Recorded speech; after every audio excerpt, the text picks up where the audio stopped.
जय गुरु जी।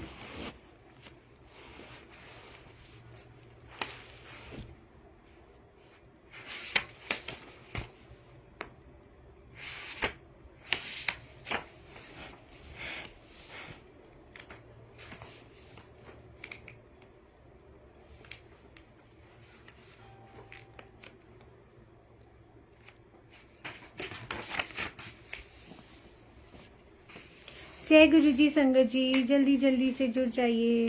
जय गुरु जी।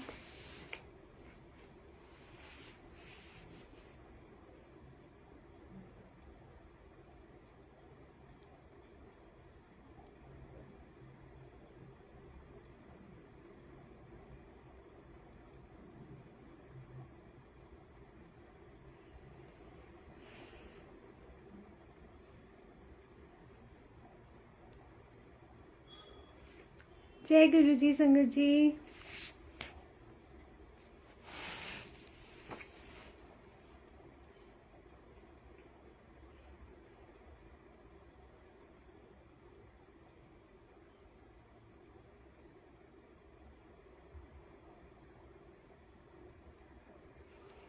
जय गुरु जी। साक्षी आंटी जय गुरु जी।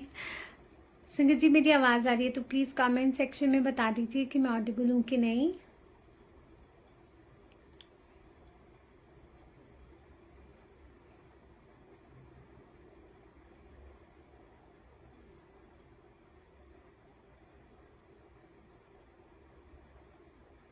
जय गुरु जी। ज्योति आंटी जय गुरु जी।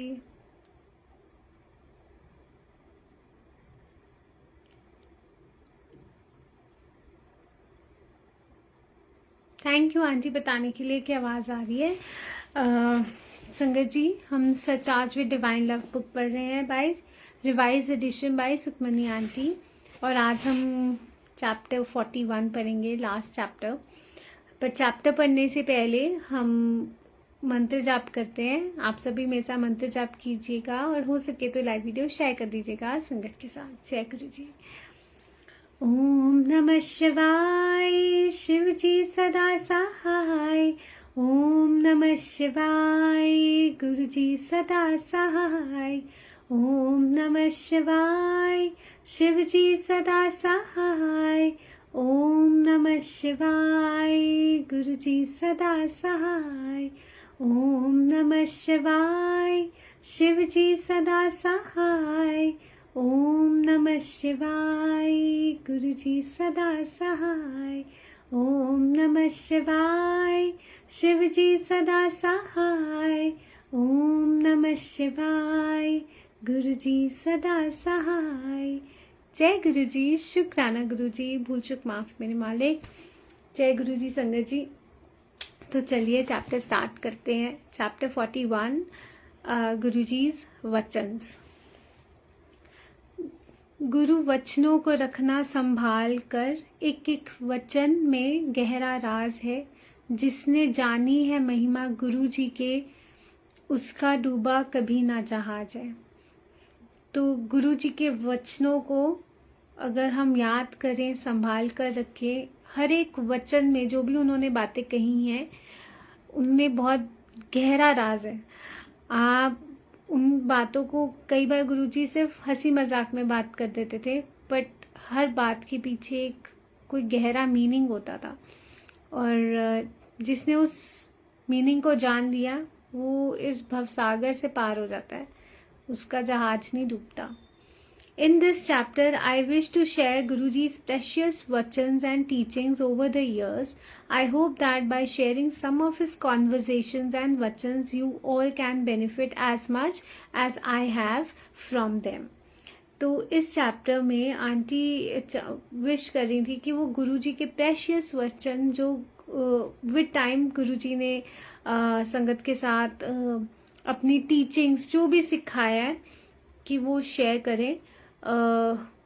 जो भी कॉन्वर्जेशंस हुई, जो भी वचन्स गुरुजी ने कहे, ताकि आप सब भी बेनिफिट हो जाओ जैसे आंटी बेनिफिट हुई, हम सब। मतलब क्वेश्चन क्वेश्चन आंसर के टाइप में ऐसे है, फिर आगे वचन्स हैं संगत जी। सो गुरुजी, आंटी ने क्वेश्चन पूछा, Guruji why in both your temples is Shivji's photograph always placed below Guru Nanak Dev Ji when you yourself say that Shivji is the creator? तो आंटी ने क्वेश्चन पूछा कि गुरुजी आपके दोनों मंदिर में शिवजी जी की फोटोग्राफ हमेशा गुरु नानक देव जी की फोटोग्राफ से नीचे क्यों है? तब मतलब क्यों, आप तो खुद कहते हो कि शिव ही क्रिएटर है। तो गुरुजी ने आंसर दिया, शिवजी दी नम्रता है, meaning this is due to Shivji's humility, कि वो बहुत नीवेपन में है, तभी वो मतलब उन्होंने अपना स्वरूप नीचे रखा है। Guruji, what is the true purpose of building the Chhatarpur mandir? So aunty ने क्वेश्चन किया कि गुरुजी असली मकसद क्या है, पर्पस क्या है कि आपने बड़ा मंदिर बनाया छतरपुर मंदिर? तो गुरुजी ने आंसर दिया, सानू मंदिरा दी लोड़ नहीं है, असी तां चप्पल पा के तुर पैना है। ए मंदिर मैं तुहाडे वास्ते छड्ड के जा रहा हाँ, ए सच दी थां है। मैं इस मंदिर विच रोज नए नज़ारे दिखाने हन। एक दिन आऊगा जदों शिवलिंग विचों दुध अपने आप प्रगट होवेगा। I do not require temples. I never stay in one place for too long. I am leaving this temple for my Sangat. This is a place of truth and you will see miracles happening here every day. There will be a day when the shivling on top of the temple will have milk flowing from it. तो संगत जी, गुरुजी ने answer दिया कि मेरे को मंदिरों की ज़रूरत नहीं है। गुरुजी कहते असी तो चप्पल पा के तुर पैना है, बट ये मंदिर मैंने संगत वास्ते बनाया है, तुहाडे वास्ते बनाया है, और ये सच की थां है। बड़ा मंदिर सच की थां है। और गुरुजी कहते इस मंदिर में हर रोज नए नज़ारे मैंने दिखाने हैं, और एक दिन आएगा कि जब शिवलिंग में से दूध अपने आप प्रकट होएगा। अगला question, Guruji Why does Shivji hold a त्रिशूल in his hand? गुरुजी ने आंसर किया, त्रिशूल ब्रह्मा, विष्णु और महेश का प्रतीक है। यह तीनों को शिव अपने हाथ में रखते हैं, इसलिए त्रिशूल पकड़ते हैं। त्रिशूल is a symbol of Brahma, Vishnu and Mahesh. All three are in the hands of Shiv. That's why he holds a त्रिशूल. तो संगत जी, जो त्रिशूल है ये ब्रह्मा, विष्णु और महेश का प्रतीक है। शिव और महाशिव दोनों में डिफरेंस है। शिव महाशिव में से निकले हुए हैं। यहाँ पे बात शिवजी जी की जो हो रही है वो महाशिव की हो रही है, क्योंकि ब्रह्मा, विष्णु, महेश उनमें से ही निकले हैं। और अगर आपने ये बुक में हमने पहले पढ़ा था तो गुरुजी ने बहुत सुंदर आंसर दिया था कि जैसे इस यूनिवर्स में इतने सारे यूनिवर्स हैं और हर यूनिवर्स में एक ब्रह्मा, विष्णु, महेश हैं जो एक क्रिएटर है, एक जो सृष्टि को संभालते हैं, कार्य करता है, मतलब कर्म सब संभालते हैं, वो विष्णु जी हैं। और एक डिस्ट्रॉयर है महेश, रुद्र। तो वो मतलब हर यूनिवर्स में ये तीन हैं और इन तीनों का कंट्रोल जिनके हाथ में वो कौन है, वो महाशिव है। इसीलिए शिवजी जी वो त्रिशूल पकड़ते हैं, मतलब वो प्रतीक है ब्रह्मा, विष्णु, महेश, कि वो तीनों भी शिवजी जी के अंडर ही काम करते हैं, उनके हुक्म से ही चल रहे हैं। Many times I had read stories where saints had cursed their disciples or others who had wronged them. So I asked Guruji about it one day. गुरुजी, संत श्राप क्यों दे देते हैं? उनको तो और भी पेशेंट होना चाहिए क्योंकि वो पाठ करते हैं। गुरुजी, why do saints curse? They should have a lot of patience since they do so much of prayers. एक सच्चा गुरु कभी किसी को श्राप नहीं देगा, meaning a true Guru will never curse anyone. सो एक बारी आंटी ने बहुत बारी स्टोरीज में ऐसे सुना था कि बहुत लोग जो संत होते हैं, महापुरुष होते हैं, तो वो कई बार अपने डिसाइपल्स या बाकी लोगों को श्राप दे देते हैं जो उनके साथ गलत करते हैं। तो आंटी ने एक दिन गुरुजी से पूछ ही लिया कि गुरुजी वो श्राप क्यों देते हैं, उनको तो और भी पेशेंट होना चाहिए क्योंकि वो भक्ति करते हैं हर वक्त, और जो भक्ति करते हैं उसके अंदर वो पेशेंस भी आती है, तो उनको तो ज्यादा पेशेंट होना चाहिए। तो गुरुजी कहते हैं जो एक सच्चा गुरु होता है वो कभी किसी को श्राप नहीं देता, वो सबको ब्लेस करते हैं।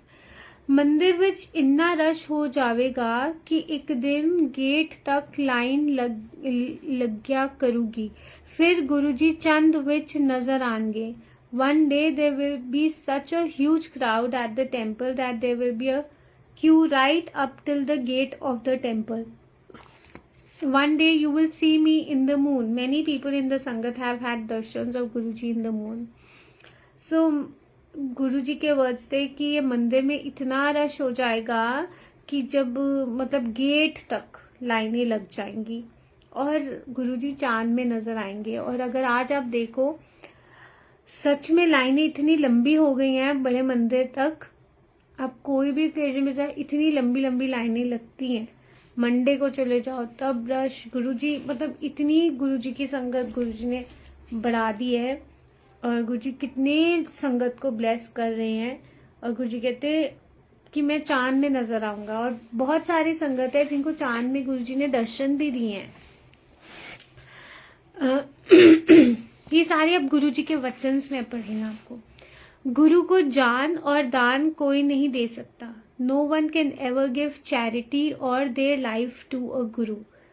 सो गुरुजी कहते हम बोल देते हैं ना प्यार प्यार में, हम तो आपके लिए जान भी दे सकते हैं, है ना। तो दान, अगर गुरु अपनी दक्षिणा मांगे, जो मांगे फिर देना पड़ता है, बट हम गुरुजी कहते कोई भी नहीं दे सकता अपनी जान और दान, कोई नहीं दे सकता गुरु को। गुरु दी उस्तत करना पाठ करन तो भी बेहतर है। To praise your guru is much better than doing prayers. So Guruji कहते हैं कि अपने गुरु की उस्तत करना पाठ करने से भी ऊपर है संगत जी। सो अगर आप गुरु की उस्तत करते हैं तो वो आपकी जो प्रेयर्स हैं उससे भी ऊपर बात है। सो जब आपको मौका मिले अपने गुरु की उस्तत हमेशा करनी चाहिए। Someone commented that Guruji has a very delicate hands and this is what Guruji said.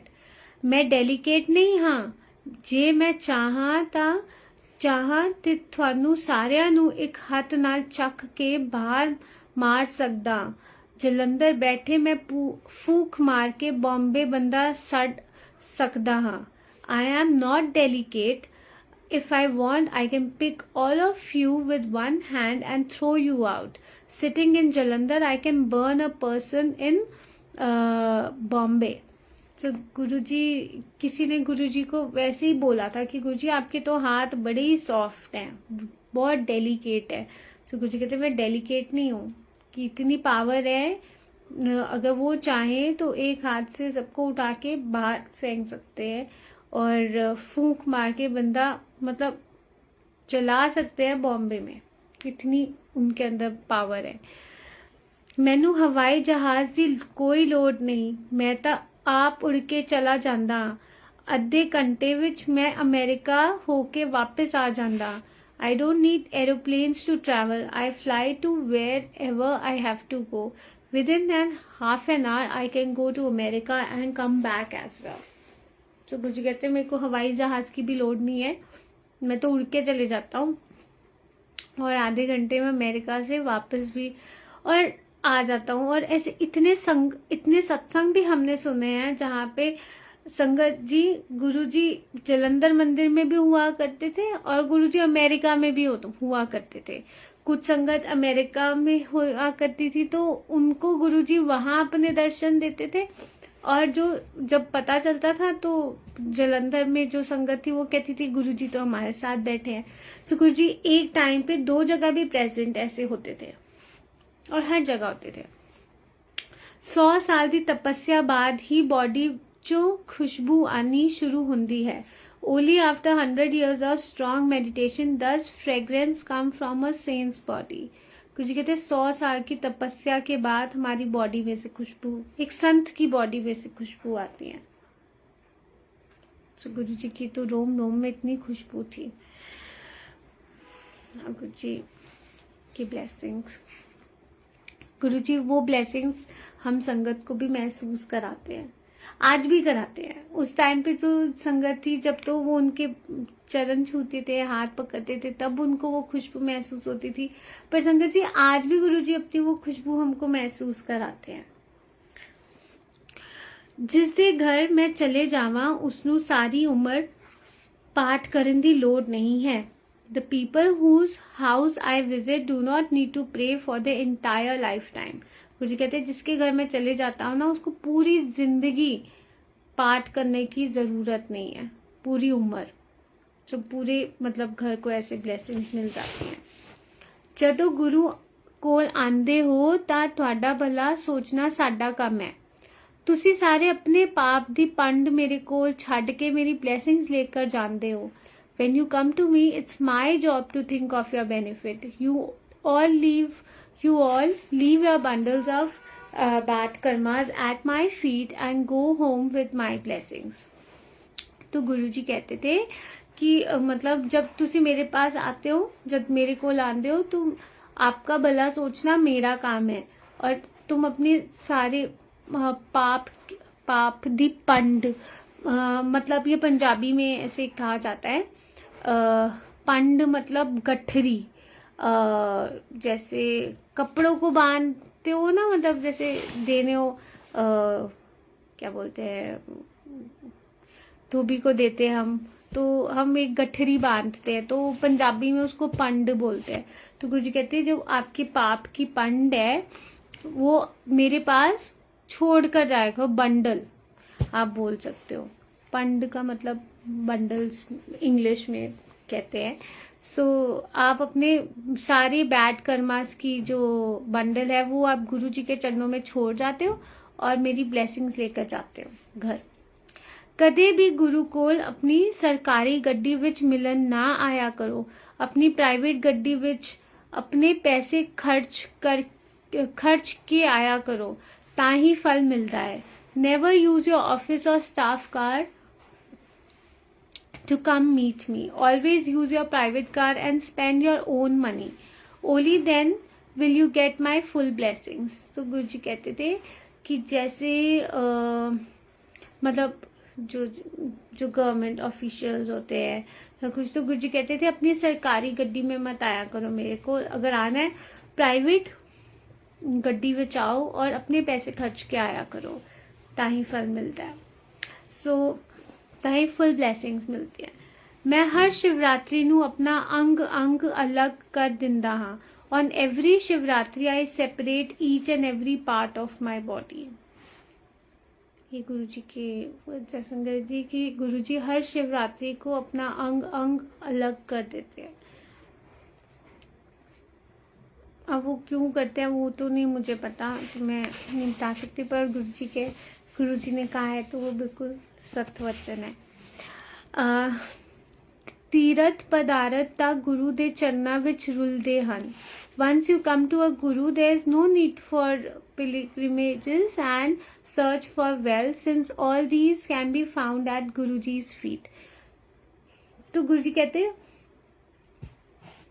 गुरु के चरणों में ये तीरथ करना, पदारथ, ये तो रुलते हैं. एक बारी अगर आप गुरु के पास आ गए, आपको किसी भी चिंता करने की जरूरत नहीं है कि आपको किसी तीर्थ पे दर्शन करने जाना है, आपको तीर्थ पे जाना है, या आपको पदार्थ मटीरियलिस्टिक थिंग्स, वो तो गुरु जी के चरणों में रुलते हैं. आपके जीवन में कभी किसी चीज की कोई कमी नहीं हो सकती गुरु जी, अगर आप गुरु जी के चरणों में हो तो. ये सब तो उनकी मतलब ऐसे वो दे देते हैं कि जिसने कुछ किया भी नहीं होएगा ना, वो भी गुरु जी बस ऐसे ही पकड़ा देंगे. बट गुरु जी को नहीं कभी छोड़ना, क्योंकि गुरु जी ही सब है. और इन चीजों के बारे में हमें सोचना भी नहीं चाहिए. बस यही सोचना चाहिए कि गुरु जी बस आप खुश रहो। ਲੋਕਾਂ ਨੂੰ ਮਹਾਪੁਰਸ਼ ਰੱਖਣੇ ਹੀ ਨਹੀਂ ਆਉਂਦੇ। ਉਹਨਾਂ ਨੂੰ ਫੁੱਲਾਂ ਵਾਂਗੂ ਰੱਖਣਾ ਪੈਂਦਾ ਹੈ। ਹਰ ਮਿੰਟ ਉਹਨਾਂ ਦਾ ਧਿਆਨ ਰੱਖਣਾ ਪੈਂਦਾ ਹੈ। People don't know how to look after a true Mahapurush. He should be kept like a flower. He needs to be taken care of every minute. कुछ कहते हैं लोगों को महापुरुषों का ध्यान रखना नहीं आता और उनको फूलों की तरह रखना चाहिए। जब वो आपके घर आते हैं हर मिनट उनका ध्यान रखना चाहिए, उनकी ज़रूरत का फूलों की तरह रखना। ਜਦੋਂ भी कोई चंगे काम करन जाओ कदे भी 3 लोग घर ते ना चलो। 3 ते कम या ज़्यादा बंदे ही घर तो चलने चाहिए हन। Whenever you go out to do some auspicious work, 3 people should never leave the house. Always make sure that either less or more than 3 people should leave the house. So गुरु जी कहते हैं कोई भी अच्छा काम करने जाते हो तो कभी भी 3 लोग इकट्ठे मत निकला करो घर से। 3 से कम होने चाहिए या 3 से ज्यादा होने चाहिए, जाना चाहिए। ये बात ना मेरी मम्मी भी हमेशा मेरे को बोलती थी कि कभी भी हम 3 लोग ऐसे निकलते रहे तो मम्मी कहती नहीं पहले 3 नहीं जाना। और मैं इसका ना कभी रीजन नहीं समझ पाई, बट लेकिन हाँ गुरुजी कह रहे हैं तो ये बिल्कुल सच बात होगी कि हमें कोई भी अच्छा काम करने के लिए, तो मेरी मम्मी हमेशा बोलती थी कि पहले 2 जाने जाओ फिर तीसरा जाने। तो कई बार ऐसे और मैं बोलती हूँ गुरुजी आप साथ चलो, तो आप अगर हम 3 जाने जा रहे तो मैं बोलती हूँ गुरुजी आप साथ चलो, तो हम 4 जने होंगे। बहुत संगत सोचेगी कि गुरुजी तो अहम और वहम से निकालने आए हैं, तो फिर गुरुजी ने ये बातें क्यों बोली। बहुत संगत ऐसे सोचोगी, पर हमें अपना दिमाग नहीं चलाना। गुरुजी यही बात बोलते हैं, नहीं सोचना। अगर गुरुजी ने बोल दिया तो बोल दिया, तो हमें बस उनकी बात को फॉलो करना है और उनकी बात को पे चलना है।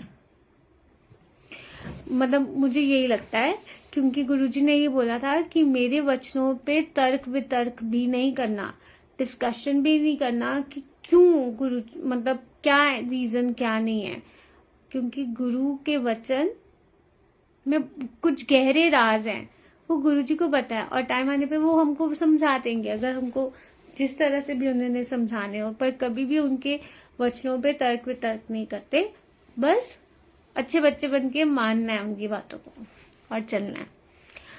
कदे भी पौने विच घर तो ना चलो, हमेशा घंटा टपा के चलो। Never leave your house at quarter to any hour. Always wait till it is at least 5 minutes past an hour. तो कभी भी पौने पे नहीं निकलना चाहिए घर से, और हमेशा पौने मतलब हो गया 45 मिनट्स में, है ना, तो नहीं निकलना चाहिए। हमेशा गुरुजी कहते हैं घंटा टपा के चलो। और इस वचन के साथ तो गुरुजी ने मेरी इतने सत्संग बनाए संगत जी। मैं ना कोशिश करती थी जब पौने हो जाते थे तो मैं सोचती, मतलब ऐसे जब निकलना होता था घर से तो ना हमेशा लेट, मतलब कई लेट नहीं बट टाइम वो हो जाता था कि पौने हो गए निकलना है। तो ना जब से ये पढ़ा कि गुरुजी कहते हैं कि पौने पे नहीं निकलना चाहिए, गुरुजी ने हर बारी मेरी मदद करी है। मतलब मैं सत्संग के लिए निकल रही हूँ, मैं लेट हो रही हूँ, अब मैंने कैब बुक कर दी है। आप यकीन नहीं मानोगे, जो कैब इतनी जल्दी आ सकती थी वो 10-15 मिनट लेट आती थी। पूरा गुरुजी घंटा टपा के फिर मुझे भेजा करते थे। तो गुरुजी ना, जब आप सोचते हो ना कि हाँ आपको चलना है, तो गुरुजी आपकी हेल्प करते हैं। और सच में गुरुजी फिर मतलब हर बार ही ऐसा होता है, फिर गुरुजी वो पूरा घंटा टपा के ही आपको भेजते हैं। तो ये ऐसे बहुत बारी सत्संग हुआ है मेरे साथ कि गुरुजी ने मेरी हमेशा मुझे पौने पे फिर नहीं जाने दिया। सो थैंक यू गुरुजी, हमेशा ऐसे अंग संग रहना आप। कदे भी अहंकार ना करो कदे भी अहंकार ना करो कि मैं किसी ਨੂੰ ਖਾਣਾ ਖਿਲਾਇਆ ਹੈ। ਰੱਬ ਉਸ ਬੰਦੇ ਦਾ ਰਾਸ਼ਨ ਪਹਿਲੇ ਹੀ ਤੁਹਾਡੇ ਕੋਲ ਭੇਜ ਦਿੰਦਾ ਹੈ। ਤੁਹਾਨੂੰ ਤਾਂ ਗੈਸਟ ਦਾ ਸ਼ੁਕਰ ਕਰਨਾ ਚਾਹੀਦਾ ਹੈ ਕਿ ਉਹ ਤੁਹਾਡੇ ਘਰ ਖਾ ਕੇ ਗਿਆ ਹੈ। Never be proud of the fact that you have fed someone at your house. God transfers that person's food to your house beforehand. In fact, you must thank people for coming and eating at your house. तो गुरु जी कहते हैं कभी भी किसी को मतलब अहंकार ना करो कि आपने किसी को खाना खिलाया है और रब उस बंदे का राशन पानी पहले ही आपके पास पहुंचा देता है संगत जी। तो इसीलिए आपको हमेशा मतलब हमें थैंक यू फील करना चाहिए कि अगर कोई भी हमारे घर आता है और वो कुछ खा के जाता है तो उसका दाना पानी ऑलरेडी यहाँ पे लिखा होगा, तभी वो आके अपना खा के, तो हमको थैंक यू बोलना चाहिए उनको कि वो आए और उन्होंने खाना खाया। सो अपने अंदर कभी अहंकार नहीं लाना कि हम किसी को कुछ खिला रहे हैं, हम किसी को कुछ दे रहे हैं। हम कुछ नहीं दे रहे, भगवान ने सबका कुछ ना कुछ लिखा हुआ है।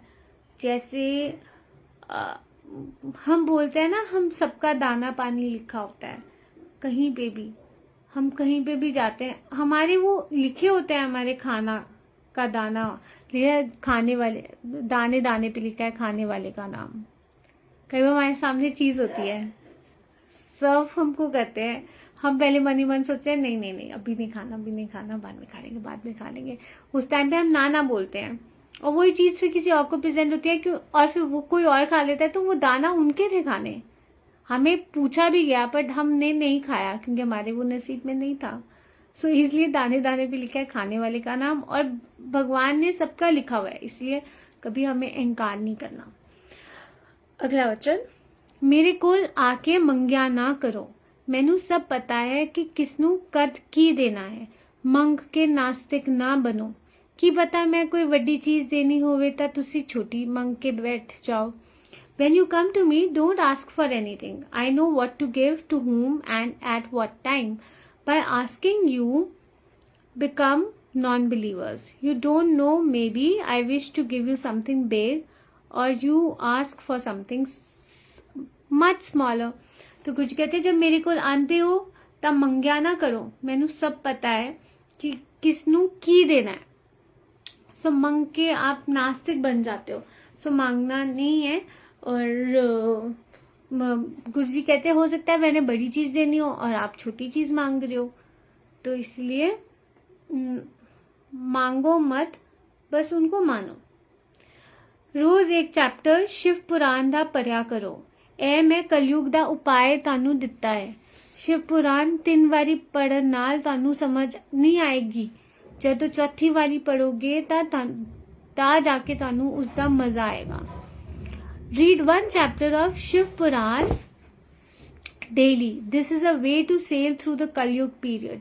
You will never understand it in the first 3 times that you read it, but the 4th time you will enjoy it. तो गुरु जी कहते हैं रोज एक चैप्टर शिव पुराण दा पढ़ा करो, और ये गुरु जी ने कलयुग का उपाय दिया है। कलयुग को पार करने का उपाय दिया गुरु जी ने कि हर रोज एक अध्याय पूरा नहीं पढ़ सकते तो एक पेज पढ़ लो, पर गुरु जी कहते पढ़ो।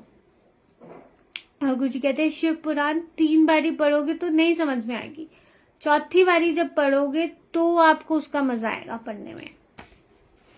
सो कम से कम 3 बारी तो पढ़नी है, फिर 4th टाइम इसलिए पढ़नी है ताकि हमें समझ में आ पाए कि उसके अंदर क्या गहरे राज छुपे हैं। बट हाँ, गुरु जी कह रहे हैं कि ये मैंने उपाय बताया तुम्हें। गुप्त दान और गुप्त पाठ 10 साल करन नाल तुसी गर्भ जूनी विच नहीं आओगे। When you pray and do charity in a way that no one ever finds out for a period of 10 years, you will be freed from the cycle of birth and death. गुरु जी कहते हैं जब आप गुप्त दान करते हो और गुप्त पाठ करते हो, वो भी कम से कम 10 साल, और किसी को भी नहीं पता चलता कि आप पाठ कर रहे हो, आप दान कर रहे हो, किसी को भी नहीं पता इस बारे में। कहते हैं आप गर्भ जून, आप cycle of birth and death से आप छुटकारा पा लेते हो। सो ये एक कितना गहरा राज है कि मतलब कुछ नहीं, किसी को भी नहीं बताना कि हम पाठ कर रहे हैं, हम पूजा कर रहे हैं, हम दान कर रहे हैं, तो हम बर्थ के cycle of birth and death से हम छुटकारा पा लेंगे। Guruji often told people, first deserve then demand.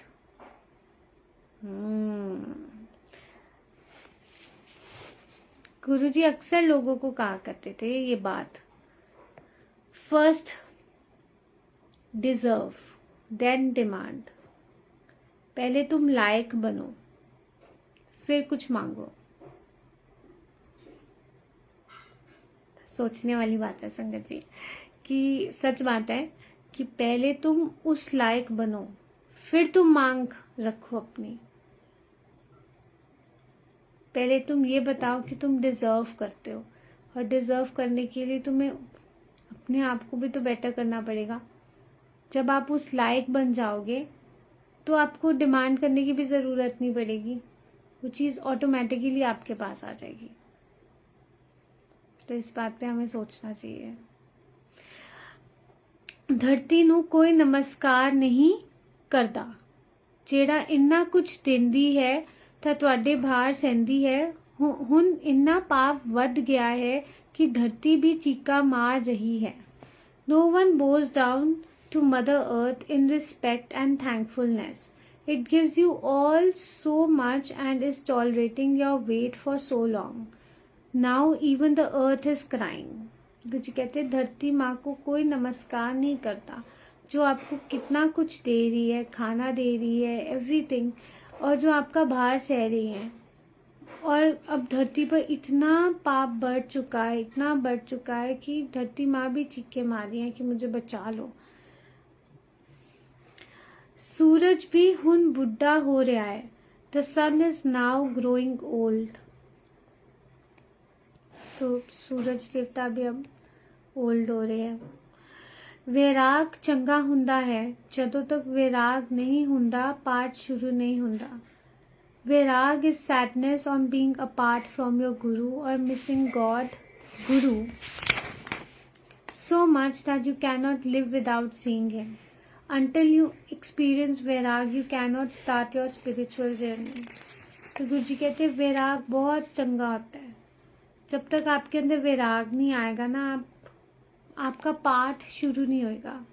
पाठ मतलब आपकी स्पिरिचुअल जर्नी शुरू नहीं होएगी।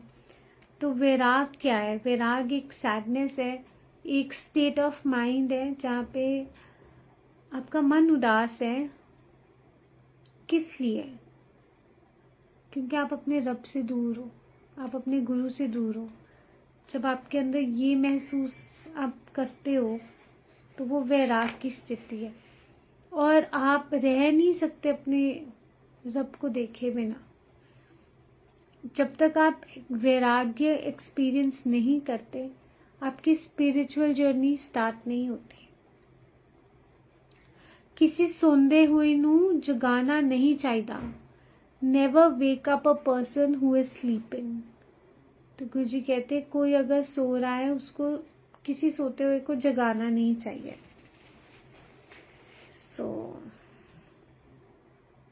क्या पता गुरुजी उसके ड्रीम में आके उसको ब्लेसिंग्स दे रही हो और हमने उठा दिया तो उसकी ब्लेसिंग्स वो हो गई हो।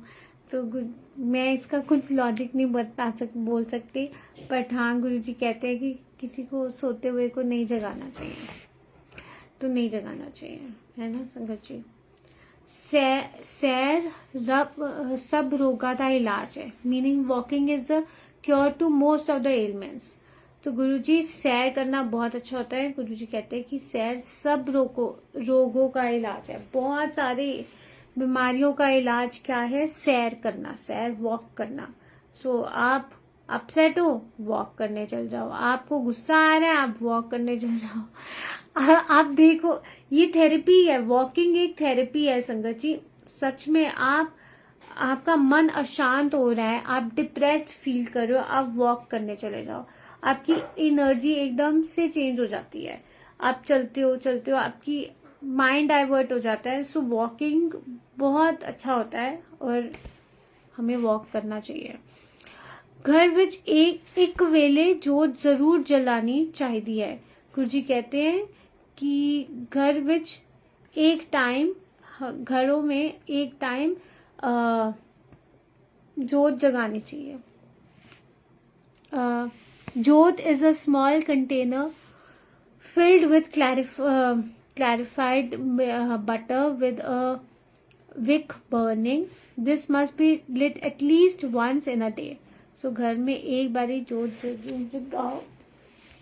जोत क्या होती है कि घी के अंदर वो विक जो होती है उसको कॉटन की हम बनाते हैं, वो जोत, वो जब जगाते हैं तो उसको जोत बोलते हैं, एक छोटे से कंटेनर में।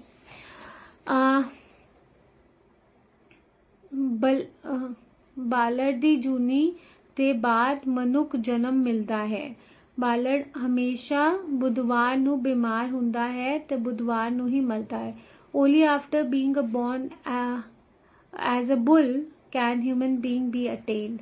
A bull falls sick on a Wednesday and dies on a Wednesday. अच्छा, तो ये पता नहीं था।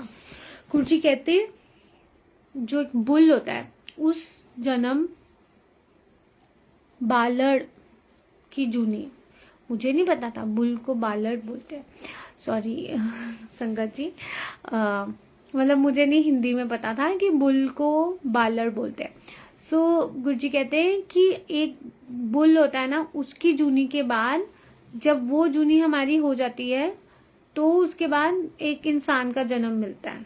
सो मतलब लास्ट हमारी एक बुल की जर्नी होती है एनिमल्स में, जब वो हमारी खत्म, उसमें जब हम मरते हैं उसके बाद से हमको इंसानी चोला मिलता है।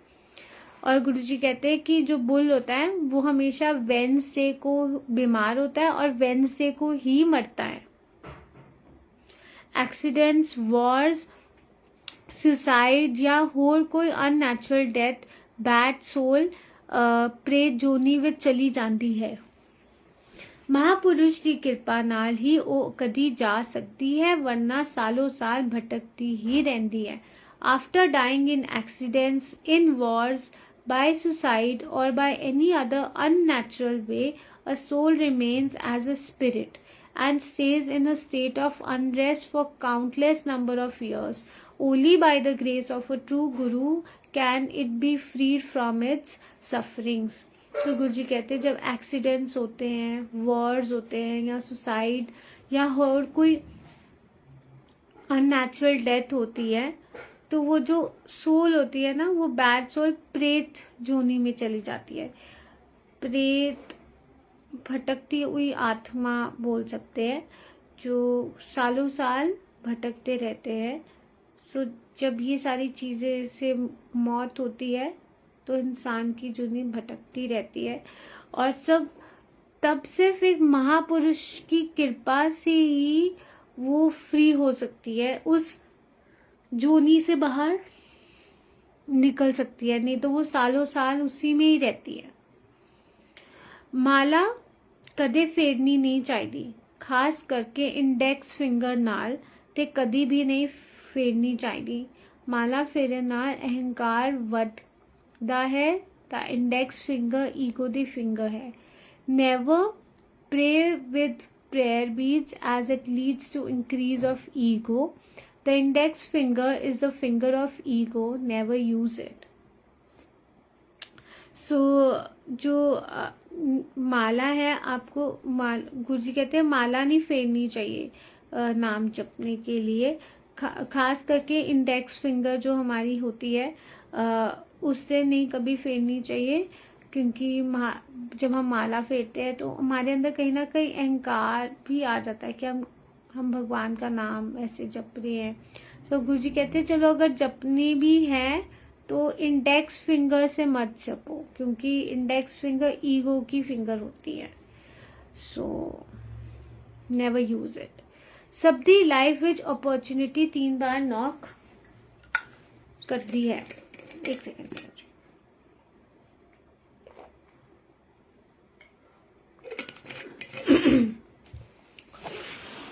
सबदी लाइफ विच अपॉर्चुनिटी 3 बार नॉक करती है। महापुरुष भी तीन मौके दिंदे हैं। जे ਤਾਂ सुन लो ਤਾਂ चंगा, वरना फिर असी भी चुप हो जाते हैं। Opportunity knocks thrice in everyone's life. A true guru will give you 3 opportunities. If you listen well and good, if not, then he too keeps quiet. So गुरु जी कहते हैं सबकी लाइफ में 3 बार ये अपॉर्चुनिटी आती है, नॉक करती है, पर अगर 3 मौके मिलते हैं अगर तो आपने, और महापुरुष गुरु जी भी 3 मौके देते हैं। अगर आपने सुन लिया तो बहुत अच्छा, पर अगर आपने नहीं सुना तो गुरु भी चुप हो जाते हैं, वो भी शांत हो जाते हैं। फंक्शंस गुरु नाल सैलीब्रेट करने चाहिए हैं। बाकी सारी पार्टियां तो इत्थे ही रह जाएंगियां, साडे नाल मनाई पार्टी मरण बाद भी नाल जावेगी। Celebrate your functions with your guru. All other parties will remain here, but the ones you have with your guru will go with you even after your birth, after your death. तो गुरु जी कहते हैं जो भी आपकी लाइफ में functions होते हैं ना, हैप्पी ओकेजन्स होते हैं, सब सेलिब्रेट करने चाहिए गुरु जी के साथ। कहते हैं बाकी जितनी भी पार्टियां वो तो यही रह जाएंगी, पर जो भी फंक्शंस, जो भी आपके सेलिब्रेशंस आप गुरु जी के साथ सेलिब्रेट करते हो, तो वो तो सिर्फ यहाँ नहीं, आपके मरने के बाद भी आपके साथ जाएंगी। तो जैसे हम दुख बांटते अपने रब के साथ, दुख में याद करते हैं ना कि भगवान जी हमको देख लो, हेल्प कर लो, बचा लो, ऐसे गुरु जी कहते हैं जब आपकी लाइफ में हैप्पी टाइम्स आते हैं तो हम गुरु को क्यों भूल जाते हैं, अपने रब को क्यों भूल जाते हैं। सबसे पहले तो उनके साथ सेलिब्रेट करना चाहिए ना, क्योंकि उनकी कृपा की वजह से ही हमारी लाइफ में वो ब्लेसिंग्स आई हैं। सो फिनेंस का काम कदे नहीं करना चाहिए है, किसी दी आ लग जाती है। Never do work related to finance as you will be invariably get accursed. So Guru ji कहते हैं कि फिनेंस का काम नहीं करना चाहिए, क्योंकि कभी भी किसी की आ लग सकती है। सो हो सके तो इस काम को अवॉइड करें, ये गुरु जी कहते हैं। मेरे दिल विच आर्मी वालियां ਲਈ सॉफ्ट स्पॉट है, ਉਹ ਸਾਰੀ ਉਮਰ ਦੇਸ਼ ਲਈ ਗਵਾ ਦਿੰਦੇ ਹਨ ਤੇ ਰਿਟਾਇਰਮੈਂਟ ਦੇ ਬਾਅਦ ਉਹਨਾਂ ਦੇ ਹੱਥ ਕੁਝ ਨਹੀਂ ਲੱਗਦਾ। I have a soft spot for the army personnel as they spend their lives serving their country and after retirement they are hardly left with anything much. So गुरु जी कहते हैं मेरे दिल में ना आर्मी वालों के लिए बहुत सॉफ्ट कॉर्नर है, क्योंकि वो सारी उम्र देश के लिए अपनी जान भी गंवा देते हैं, बट रिटायरमेंट के बाद उन बेचारों को कुछ भी नहीं मिलता। सो इसलिए मेरा बहुत सॉफ्ट कॉर्नर है उन गुरु जी के दिल में आर्मी वालों के लिए। अगले युग विच बाबा श्री चंद फिर आएंगे।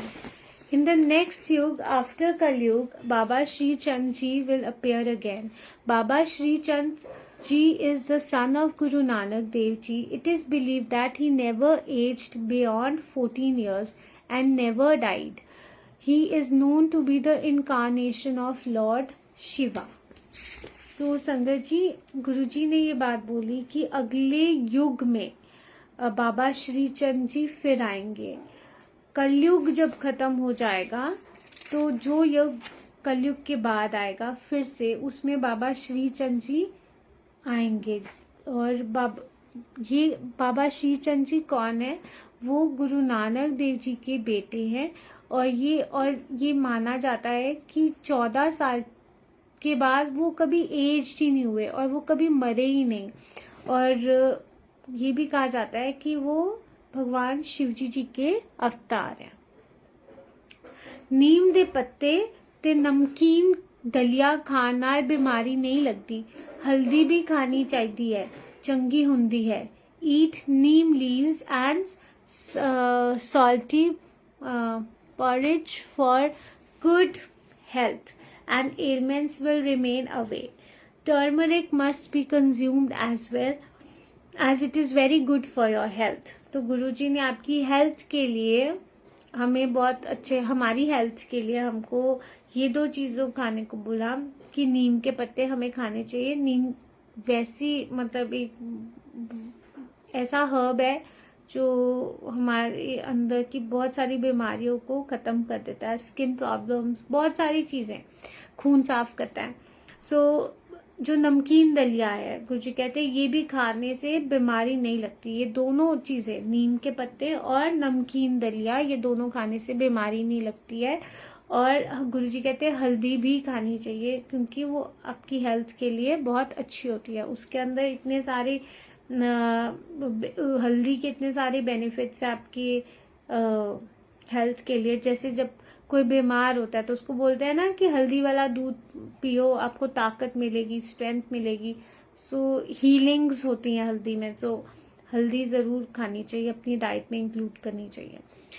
मोर सब तो प्योर एनिमल है, सब तो चंगा ते असली चोर ਸਾਹਿਬ भी मोर दे पंखा तो ही बनया हुंदा है। गुरुद्वारे विच जो देखते हो ओ नहीं। The peacock is the purest animal.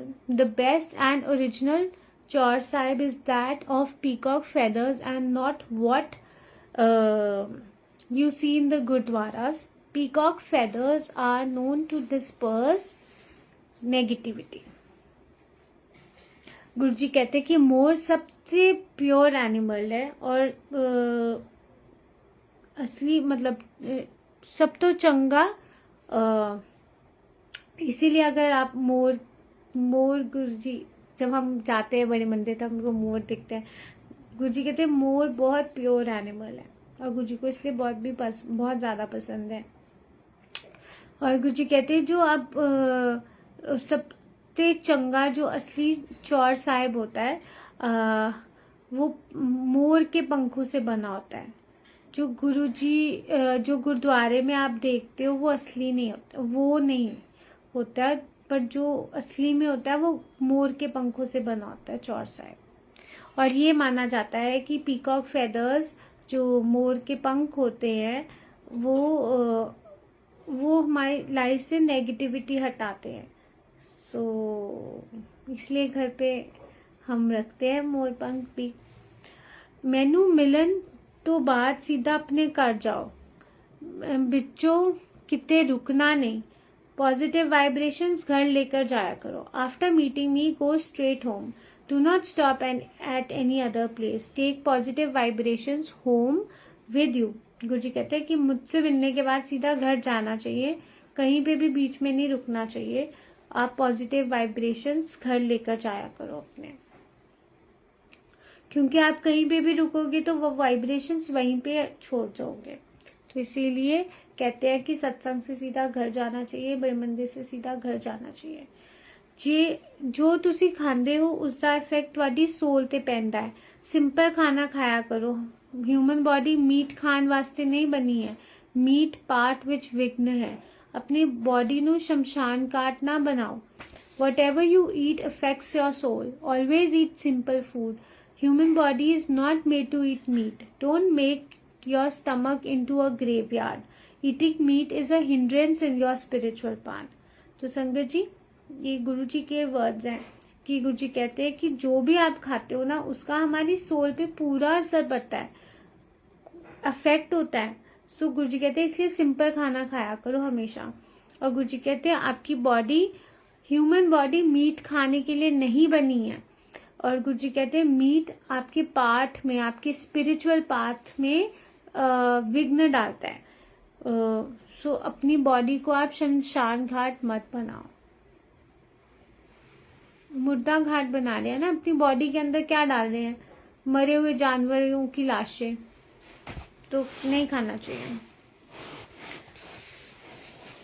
गुरु जी छिड़वाते हैं संगत जी। और अगर आपके मन में ये इच्छा हो ना कि गुरुजी हमसे नहीं छूटना, आप छिड़वा दो। आप बिलीव मी, गुरुजी आपकी हेल्प करते हैं। But the moment you decide, आपको भी डिसाइड करना है कि नहीं खाना। जब आप सोचोगे तो वो आपकी हेल्प करते हैं। कई बार ऐसा होता है कि हम बहुत कुछ छोड़ना चाहते हैं, होता है हमारे मन में, हम अपने आदतें, पर जब हमसे नहीं हो पा रहा होता, तब हमको अपने रब को सच्चे दिल से उनसे प्रार्थना करनी चाहिए कि गुरु जी आप हमारी हेल्प करो। और फिर आप देखो गुरु जी सच में हेल्प करते हैं और चेंज कर देते हैं। मतलब आपकी जिंदगी से वो चीज को बाहर निकाल देते हैं, जो भी आपकी नेगेटिविटी है। सो रब दा रास्ता बहुत ही कठिन है। नंगी तलवार ते चलन वांगू है, तलवार दी नोक ते पहुंच के भी गिरन दा डर है, गोडे घिस जाते हैं।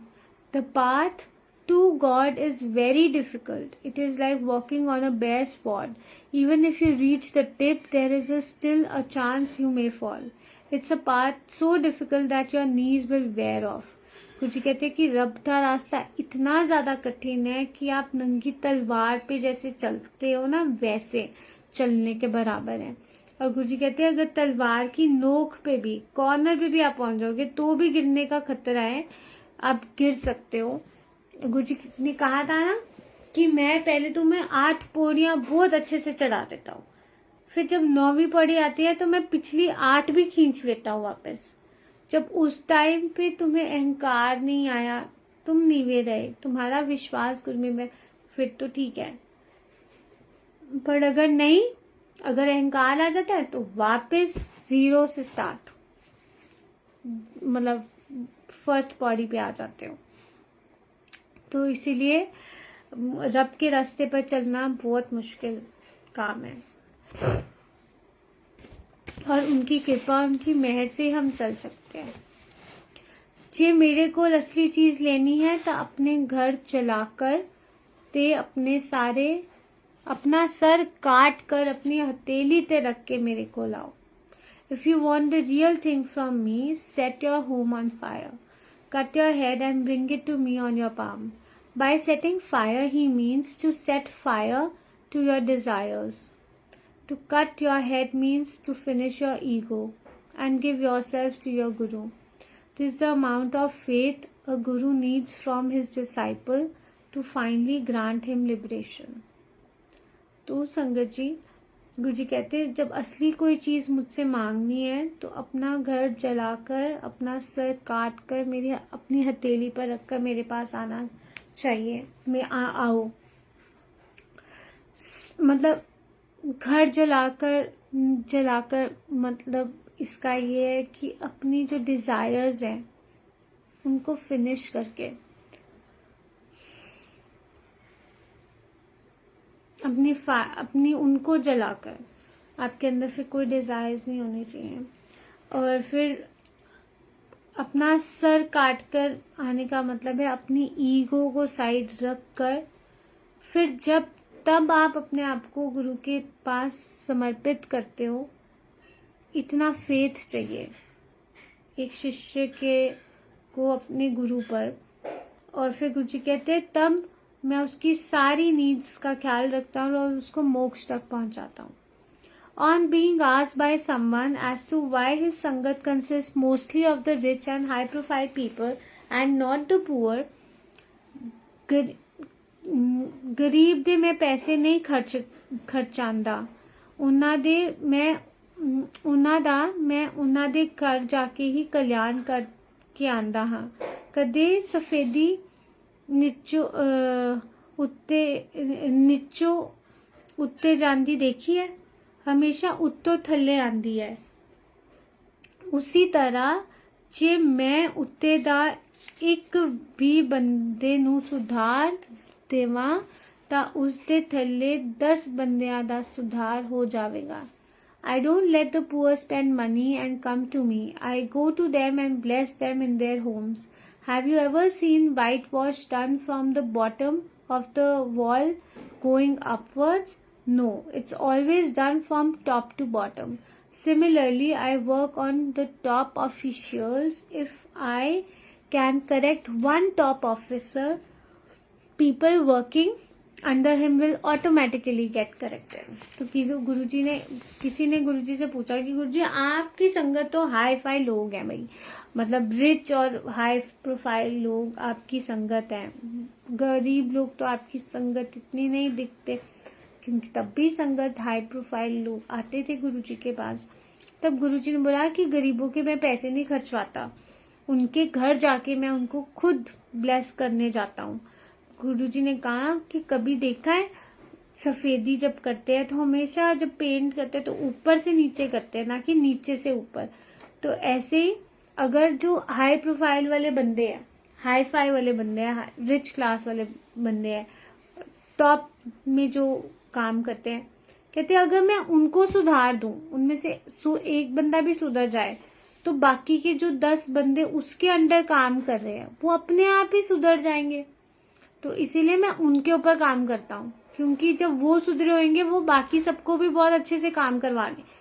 जो कोई टॉप ऑफिशियल है, आप किसी ऑफिस में काम कर रहे हो, अगर आपका मैनेजर अच्छा है, वो बहुत साफ नीयत से काम कर रहा है, हर चीज कर रहा है, तो उसके अंडर जो 10 लोग काम कर रहे होंगे वो भी बहुत तरीके से, ईमानदारी से और सही ढंग से काम करेंगे, क्योंकि उनको पता है कि उनका बॉस वैसे काम कर रहा है। बट अगर बॉस ही गलत होगा तो ऑफकोर्स नीचे वालों को अपने आप शेयर मिल जाएगी, वो भी गलत करेंगे। पर गुरुजी कहते हैं अगर मैं ऊपर वाले एक भी बंदे को मैं सुधार देता हूँ तो नीचे वाले अपने आप ही सुधर जाते हैं, इतनी मेहनत ही नहीं करनी पड़ती। तो इसीलिए हाई प्रोफाइल बंदे आते हैं, ऐसे रिच लोग वैसे आते हैं, उनको गुरुजी पैसे खर्चवा के अपने पास बुलाते हैं कि पैसे खर्च के तब मेरे पास आओ। और तभी गुरुजी ने कहा ना कि अपनी गवर्नमेंट ऑफिशियल्स गाड़ीज में नहीं आओ, पैसे खर्च के अपने खुद की गाड़ी में ऐसे आओ, क्योंकि आप एक सरकारी गाड़ी में आओगे तो आपके अंदर ईगो भी आएगी कि मैं कोई ऑफिसर हूँ। सो वो गुरुजी खत्म करना चाहते हैं। तो वो एक जब इस तरह से गुरुजी के वे का काम करने का तरीका हम नहीं समझ सकते समझे, वो गुरुजी जानते हैं। बट ये गुरुजी हमको समझा रहे हैं कि गरीबों के घर तो वो खुद जो नहीं आ सकते हैं, उनके घर मैं खुद जाता हूँ ब्लेस करने, उनके पैसे नहीं खर्चवाते गुरुजी। फोटोग्राफ तो अमृत कोई नहीं प्रोड्यूस कर सकता, आज तक किसी ने नहीं किया। ये सब पाठ दे कारण है, ओ ही महापुरुष कर सकता है जिससे कोई पावर हो। बल्ब ता ही जलदा है जे पिछो करंट होवे। No one can produce Amrit from photographs. This is all due to the years of prayers and meditation. Only a true Guru who has the power can do so. Like a bulb will only work if it is fed by electricity. Similarly, a Guru who has the power can produce such miracles. So गुरुजी कहते हैं कि जो photograph में से अमृत हर कोई produce नहीं कर सकता, आज तक किसी ने नहीं किया। गुरुजी कहते हैं ये सिर्फ पाठ के कारण होता है, और गुरुजी कहते हैं वही महापुरुष कर सकता है जिसके पास पावर है।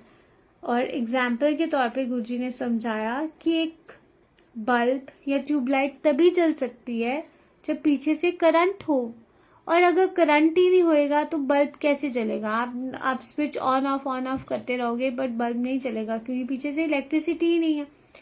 सो सिमिलरली अगर एक गुरु के पास जिसके पास पावर होएगी वही प्रोड्यूस कर पाएगा ना ऐसे मिरेकल्स। सो होता है, फोटोग्राफ में से अमृत निकलते हैं। गुरुजी की ये ब्लेसिंग्स हैं। जो इंसान अपनी अर्ली लाइफ विच बहुत दुख देखता है उस दी लाइफ एंड विच सुखी निकलती है। Those who see a lot of sadness in their early life will find a lot of happiness in their later life. तो गुरुजी कहते हैं जो अपनी अर्ली लाइफ में बहुत ज्यादा स्ट्रगल्स देखता है, बहुत ज्यादा दुख देखता है, उसकी एंड लाइफ बहुत अच्छी होती है, बहुत खुशियों से भरी होती है, सुख से निकलती है। तो अपनी स्ट्रगल्स अपनी जो हमारी लाइफ में होते हैं उनसे घबराना नहीं चाहिए, उनको फेस करना चाहिए और हिम्मत गुरुजी से मांगनी चाहिए कि भगवान जी आप हमारी हेल्प करो इस फेस से निकालने की। और गुरुजी कहते हैं कि ये लाइफ का एक नियम है, सुख और दुख, सुख आएगा दुख आएगा, सुख आएगा दुख आएगा, ऐसे चलता रहेगा, जिंदगी नहीं रुकती है। हम एक्सपेक्ट करें कि अगर किसी की लाइफ में अभी कुछ डिफिकल्ट टाइम पीरियड चल रहा है तो क्या वो कभी खत्म नहीं होएगा? नहीं, बिल्कुल भी नहीं, ऐसा तो है नहीं। गुरुजी हमेशा कहते हैं रात के बाद सवेरा होता है। तो हर रात, जब हमेशा रात ही रात तो नहीं रहती ना। ऐसी आपकी लाइफ में सिर्फ स्ट्रगल्स ही स्ट्रगल्स तो नहीं रहेंगी, स्ट्रगल्स खत्म भी होंगी। जिस तरह से आप हर रोज उन स्ट्रगल्स से डील करते हो, फेस करते हो उनको, और जिंदगी गुजार रहे हो, वो कहीं ना कहीं मतलब मतलब गुरुजी आप पे बहुत प्राउड फील करते होंगे कि आप उन स्ट्रगल्स को फेस कर रहे हो और निकल रहे हो उन स्ट्रगल से। सो जो भी जिनकी भी लाइफ में अभी, आई डोंट नो ये मैं क्यों बोल रही हूँ, पर गुरुजी बुलवा रहे हैं बात, पर जिनकी भी लाइफ में अभी कोई भी स्ट्रगलिंग फेस चल रहा है, believe me, have faith in Guruji, in God, जिनको भी आप मानते हो। ये जो टाइम पीरियड है ये आपको निखारने के लिए आया है और आपकी जिंदगी बेहतर बनाने के लिए आया है। और अगर आपकी लाइफ में अभी स्ट्रगलिंग पीरियड है, आप देखना ये टाइम पीरियड खत्म होने वाला है और जल्दी होगा, क्योंकि आएगा वो वक्त, डेफिनेटली आएगा। हमेशा सिर्फ स्ट्रगल्स ही नहीं रहेंगी लाइफ में, आपकी लाइफ में वो मोमेंट्स भी आएंगे जो आपने हमेशा चाहे हैं। और अभी जो टाइम है ना, इस टाइम में गुरुजी आपके साथ है और भगवान जी आपके साथ हैं, और वो ही आपको हिम्मत और स्ट्रेंथ दे रहे हैं ये फेस करने की। सो इसीलिए कभी भी ऐसे टाइम पीरियड में मन उदास होए और मन में ऐसे ख्याल आए कि पता नहीं कब खत्म होएगा, कैसे नहीं होएगा, आप हिम्मत मत हारना कभी भी। और जब हिम्मत हारने लगो तो गुरुजी की तरफ देख लेना कि गुरुजी आप हो, मुझे पता है आप मुझे हिम्मत दोगे, स्ट्रेंथ दोगे और सब ठीक हो जाएगा, पर लेकिन हिम्मत हारना मत, होप मत छोड़ना। गुरुजी कहते थे जब आप होप छोड़ देते हो तो नेगेटिविटी अट्रैक्ट करते हो। और बस जैसे सोना जब मतलब तपता है ना, उस तब निखरता है, आग में जलता है तभी वो निखरेगा। ऐसी स्ट्रगलिंग पीरियड हमारी लाइफ में इसलिए आता है क्योंकि वो हमको निखारना चाहते हैं, हमको बहुत खूबसूरत बनाना चाहते हैं, हमको अपना बेस्ट वर्जन बनाना चाहते हैं। सो इसीलिए हमारी लाइफ में वो टाइम पीरियड आता है। तो घबराना नहीं है बस, और सिर्फ गुरुजी को याद करना है, अपने रब को याद करना है, और आप उस पीरियड में से भी निकल जाओगे और देखना फिर हैप्पी टाइम्स भी आएंगे जो आप चाहते हो। और हैप्पीनेस बेसिकली आपकी स्टेट ऑफ माइंड है। आप अपने स्ट्रगलिंग पीरियड पे भी हैप्पी रह सकते हो, ये सोच के हर दिन ऐसे जियो कि जैसे आपकी जिंदगी का आखिरी दिन है। हमेशा अगर आप ये सोच के जिंदगी जियोगे, आपको कोई रिग्रेट ही नहीं होएगा। सो हमेशा ऐसे ही जीना चाहिए कि जैसे आपकी लाइफ का आखिरी दिन है, और आज आपको सिर्फ अपना बेस्ट करना है। आप जो भी कर सकते हो, आपकी जो भी सिचुएशन है उसमें आप जो बेस्ट कर सकते हो आप बस वो करो, बाकी भूल जाओ। क्या होगा, कैसे होगा, कब होगा, सब भूल जाओ, सिर्फ अपना बेस्ट करो, है ना। और शुक्राना करते हैं। चलिए आगे बढ़ते हैं। On being told that he wears beautiful dresses, मेरा ड्रेस देखा ता की देखा, एता रूप भी मेरा असली नहीं है, मैं ता लाइट हा। Don't look at my dresses, even this body is not my real form, I am light.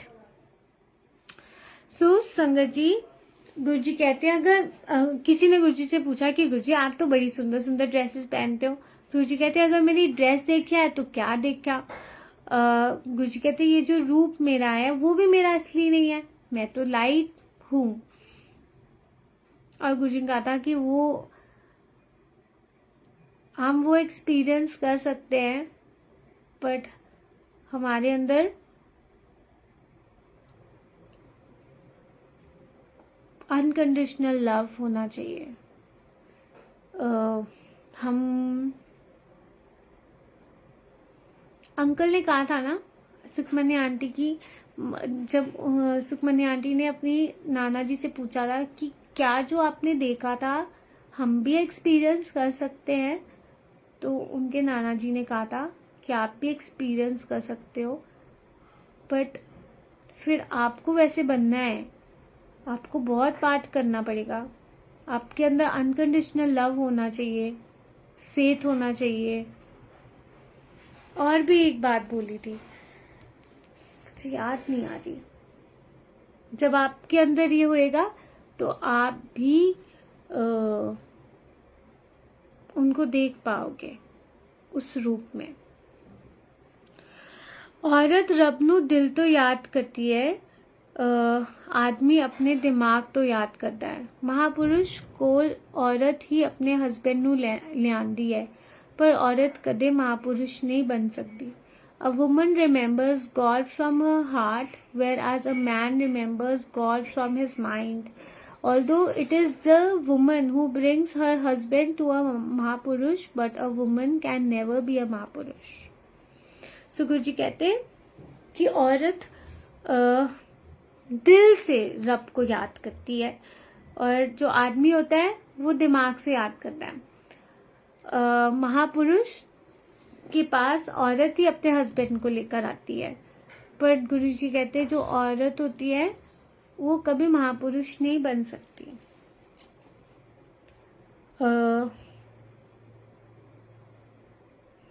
क्योंकि वो तो जननी है ना, वो उन्हीं से तो महापुरुष पैदा होते हैं। सो इसका आंसर ना मुझे कुछ टाइम पहले ये मैं बात सोच रही थी, तो मुझे इसका मीनिंग नहीं पता था कि एक औरत क्यों नहीं बन सकती महापुरुष, बट तब मुझे ये आंसर गुरुजी ने ही दिया, क्योंकि एक औरत जननी होती है, उसी से तो महापुरुष पैदा होते हैं। सो ये था, मुझे डीपली इतना आंसर नहीं मिला था, मतलब बट फिर भी गुरुजी ने मुझे आंसर दिया था ऐसे। सो इसी के साथ संगत जी वचन अभी और भी बहुत सारे हैं, बहुत लंबा चैप्टर है ये, तो बाकी के हम कल पढ़ेंगे। सो आज हम इतना ही पढ़ते हैं, और इन जितना पढ़ा है उन पे चलने की कोशिश करते हैं। सो शुक्राना गुरुजी। पढ़ते वक्त कोई भी भूल चुक होगी हो तो माफ़ करना गुरुजी, संगत जी मुझे माफ़ करना। एंड बस हम उनकी बातों पे चलें जो उन्होंने कहा है ना संगत जी। जय गुरु जी। सभी प्यारी संगत को बहुत बहुत शुक्राना। जय गुरु जी नमिता आंटी, जय गुरु जी कंचन आंटी, जय गुरु जी अंजू आंटी, जय गुरु जी देविका आंटी। आप सुबह मज़े से उठते हो, खाते पीते हो, दिव्यांशी से गुरु का गुणगान सुनते हो, मज़े से सोते हो। थैंक यू गुरु जी साहब फॉर एवरीथिंग। सॉरी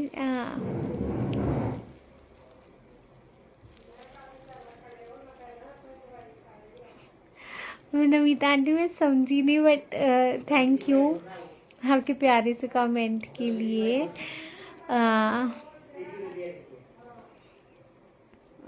बस जय गुरु जी करण अंकल, चैप्टर बस फिनिश ही हो गया है। अब ये बुक कल शायद हमारा आखिरी दिन होगा इस बुक को कंप्लीट करने का। यस, कल ही आखिरी दिन है, इसके बाद ये बुक फिनिश हो जाएगी।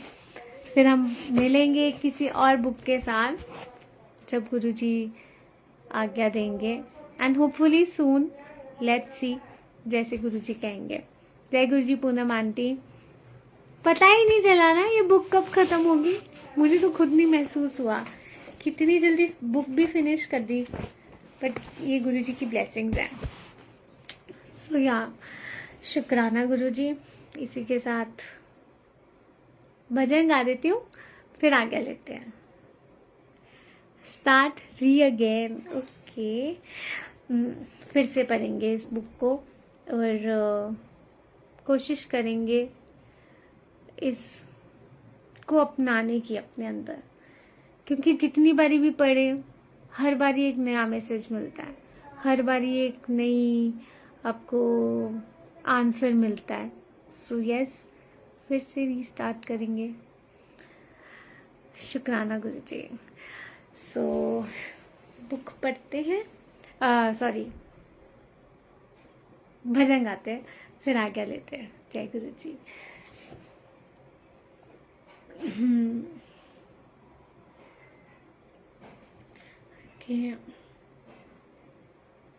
मैं बलिहारी सतगुरु तेरे, गुरु जी आए साटे वेरे। मैं बलिहारी सतगुरु तेरे, गुरु जी आए साटे वेरे। मैं बलिहारी सारे जन्मा तुझे रैया दूरिया, मेरी अत सतरा होई अज पूरिया। सारे जन्मा तुझे रैया दूरिया, मेरी अत सतरा होई अज पूरिया। मन दी मुरादा मेरी पूरिया करा के, दर्शन दिते ने गुरु जी ने आके। मन दी मुरादा मेरी पूरिया करा के, दर्शन दिते ने गुरु जी ने आके। मैं बलिहारी सतगुरु तेरे, गुरु जी आए साटे वेरे। सारे अनुतारन आए सतगुरु जी, मेहरा दी छाया लाई संग गुरु जी। सारे अनुतारन आए सतगुरु जी, मेहरा दी छाया लाई संग गुरु जी। अपनी अखियां तो गुरु जी दा नूर दिहार के, जन्म सफल होया दर्शन पाके। अपनी अखियां तो गुरु जी दा नूर निहार के, जन्म सफल होया दर्शन पाके।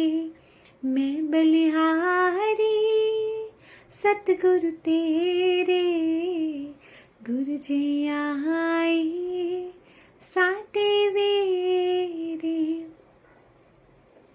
गुरु जी आए साटे वेरे, गुरु जी आए साटे वेरे।